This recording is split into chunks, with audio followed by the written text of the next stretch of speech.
কিছুদিন আগে আমি আমার একজন টিমমেটের সাথে কথা বলছিলাম যে তাকে নতুন আর কি কি কাজ অ্যাসাইন করা যায় এই ব্যাপারে। তো তার ব্যাপারে একটু বললে এটা বলে রাখা ভালো হবে আমার মনে হয়। সেটা হচ্ছে সে রিপিটিটিভ যে কাজগুলো আছে এবং যে কাজে অফলাইন এঙ্গেজমেন্ট আছে, ফর এক্সাম্পল আমাকে লজিস্টিক বানাতে হবে, এটার জন্য ভেন্ডরের কাছে পাঠানো বা জিনিসগুলো দেখা, ওখান থেকে বুঝে নিয়ে আসা, এই ধরনের কাজে সে খুব ভালো। বাট তার অ্যাকচুয়ালি করার কথা ছিল বা সে জয়েন করেছিল হচ্ছে আমাদের ক্রিয়েটিভ কাজগুলা করার জন্য, বা ইন্টার্ন হিসেবে সে আমাদের কাছ থেকে জিনিসগুলো শিখে দেন গ্র্যাজুয়ালি এঙ্গেজড হবে। যেমন হচ্ছে ভিডিও এডিটিং বা গ্রাফিক্স, অ্যাডভার্টাইজিং, সে এইগুলা নিয়ে ইন্টারেস্টেড ছিল। বাট পরে দেখা গেছে যে সে এই রিপিটেটিভ কাজ যেগুলো আমাদের দরকার হয় টেকনিক্যাল, বা একবার দেখাই দিলে সে বারবার করতে পারছে, বা অফলাইন এঙ্গেজমেন্ট যেটা বললাম, তো সেইগুলোতে সে ভালো করছে। সো এগুলা কাজ হচ্ছে লিমিটেড।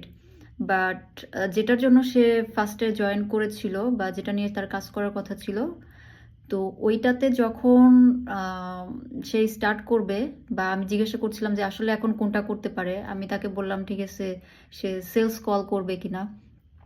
তো সে বলতেছে না, কথাবার্তা যেখানে বেশি বলতে হবে ওগুলো কমিউনিকেশনের মধ্যে সে যেতে পারবে না।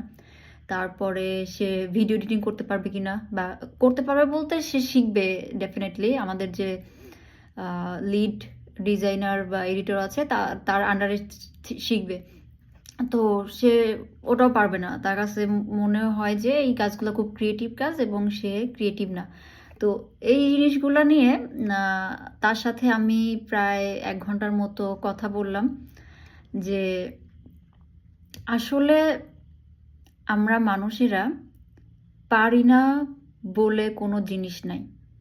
অনেক সময় আমাদের মনে হয় না যে ঠিক আছে, আমি মনে হয় সেলস বা মার্কেটিংয়ে this is not my thing, বা আমি হয়তো ডিজাইন করতে পারবো না, this is not my thing, আমি হয়তো ভিডিও এডিটিং করতে পারবো না, this is not my thing, maybe আমি শুধু হচ্ছে কোডিং করতে পারবো, মেবি আমি শুধু অ্যাড রান করতে পারবো, বা আমার this is my thing and this is not my thing.